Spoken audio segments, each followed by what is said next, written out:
On today's World Insight, diplomacy amid simmering tensions, a Zurich meeting between a senior Chinese diplomat and the U.S. National Security Advisor. What's on the agenda? And the HKSAR chief executive lays down in a policy speech the roadmap for the region's future on security and infrastructure. We take a closer look.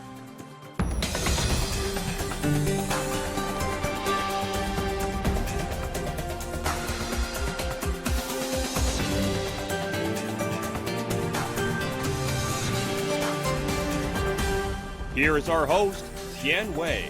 Hello and welcome to World Insight. I'm Tian Wei in Beijing. We begin today's program with the diplomatic efforts to shore up China-U.S. relations. Senior Chinese and American officials are meeting in Switzerland on Wednesday. The Chinese delegation is headed by Yang Jiechi, who is the director of the Office of Foreign Affairs Commission of the CPC Central Committee and a member of the Politburo of the CPC Central Committee. They landed in Zurich to meet with the U.S. National Security Advisor Jake Sullivan. It will be the first face-to-face meeting since their Alaska summit in March. Chinese President Xi Jinping and U.S. President Joe Biden agreed to the meeting in a phone call last month. President Xi of China said China and the U.S. need to show broad vision and shoulder great responsibilities, adding the two countries should look ahead and press forward, demonstrate strategic courage and political resolve, and bring China-U.S. relations back on track for the good of both countries and all around the world. Meanwhile, U.S. President Joe Biden said the ties between the U.S. and China is the most consequential relationship in the world, and the future will depend on how well the two would get along. So, what can we expect from the meeting in Zurich? Let's ask our panelists.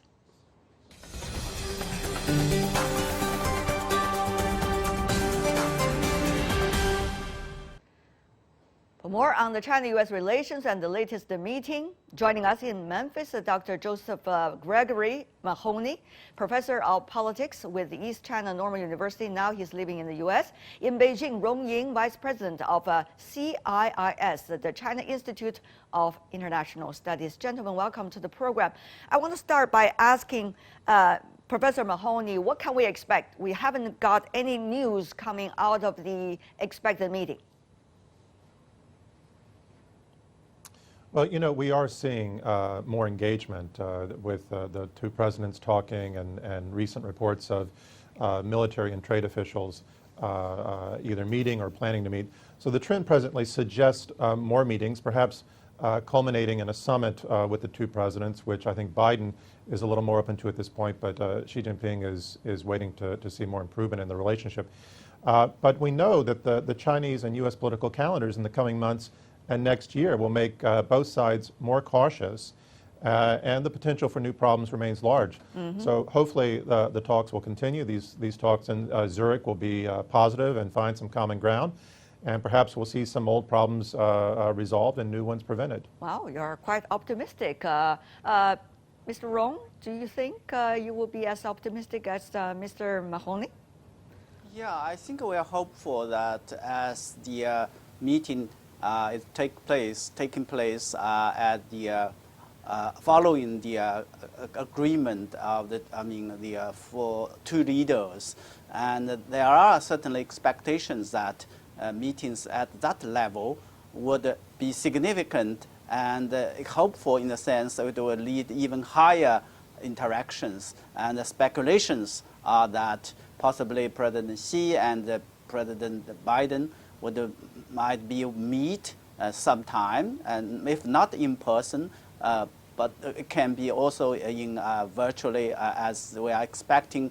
There are some big events, the G20, the the COP26, climate change summit, things like that. So we are hopeful. And we're hopeful in the sense that the relationship is so important, the relationship is so consequential, and the exchanges and the meetings like that would lead to some concrete and specific efforts to stabilize we have been this seeing, relationship. yeah, we have been seeing a series of events taking place over the past few weeks, to say the few.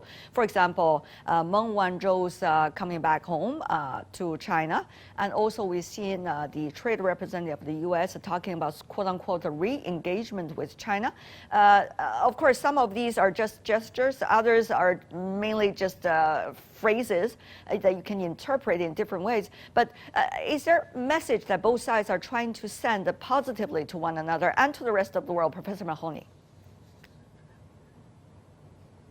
Well, you know, it was certainly a positive sign when Meng was released, but let's be clear, the last thing Biden wanted was to see her face trial in the U.S. because she was unlikely to be convicted and would instead be viewed globally as a political prisoner and martyr. So the fact that it took so long to release the extradition request is shameful, and I have to guess that the real objective here was to spoil relations further between China and Canada. Second, you know, the AUKUS agreement and the Quad summit were major steps backward, as well as the U.S. stoking tensions with Taiwan in recent months. So the Meng resolution and I think the Tai speech are small gives amid many large takes. And in these cases, I'm a little bit more pessimistic than optimistic. What about the trade reps talk recently? Quote-unquote re-engagement.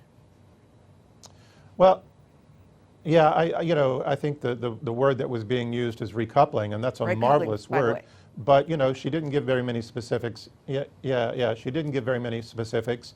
And instead, there was a lot of political theater about how tough the U.S. was going to be and how it was really going to hold China to the Phase 1 deal. So, you know, I think everyone is still scratching their heads about what she was really saying. But I do think it was a positive step, but not yet substantial, and certainly one that the Biden administration can hedge on without having made any real commitments yet that might expose Biden to criticism from Republicans. So here is an interesting thing, Mr. Rong. Are we seeing just the gestures on the surface? Well, under the water, there are still a lot of actions by both sides toward one another and suspicions about one another. Mr. Rong? I think this relationship is really complicated. From the Chinese perspective, I think we're very much looking forward to have a stable relationship. President Xi, in his phone conversation with President Biden, I think he made very clear it is a kind of a question that China and the United States has to answer. There's no choice, and has to provide a good answer for the sake of the bilateral relationship and the world at large. The question is that, as you rightly said, that there are so many things happening, both negatively, but to some extent positively, as we have seen. But how far and how much we can go is a big question. The Chinese made it very clear it want the U.S. to go along with, meet them halfway, and to, while properly manage the differences, but more importantly, to tap the positive side so that the relationship could be bring back to the right track. But I understand it's not easy. No, it's not easy. You know, earlier we played a little bit footage from the Alaska meeting. Everybody remember how dramatic it was. And since then, we haven't seen things bounced back much until the two presidents talked to one another, and more positive messages seem to be coming out after that. But, you know, one thing is very interesting to many of us, you know, just how important will the phone conversation the two presidents have on some of the fundamental issues, such as the issue of Taiwan? That to China is an extremely principal issue. Mr. Rong, I want to go to you about that and talk about the importance of it to China. Indeed, I think the Taiwan question is the most important and most sensitive issue for the bilateral relationship between China and the United States. Over the past 5 decades, we have seen that if this relationship is properly handled, then the relationship would be, if this question is properly handled, then the relationship will be able to go and develop smoothly. Okay, and Mr. Rong, then I have to interrupt you, because what exactly is quote-unquote properly handled, the Chinese version at least? The Chinese made it very clear. I think there are principles, the One China principles, that has been enshrined in the three communiques, United States Which and is? China. Three communiques. The communiques for the Shanghai communique, the communique for the establishment of a diplomatic relationship, and Right. more importantly, the relationship we call the August 17th agreement, which the United States explicitly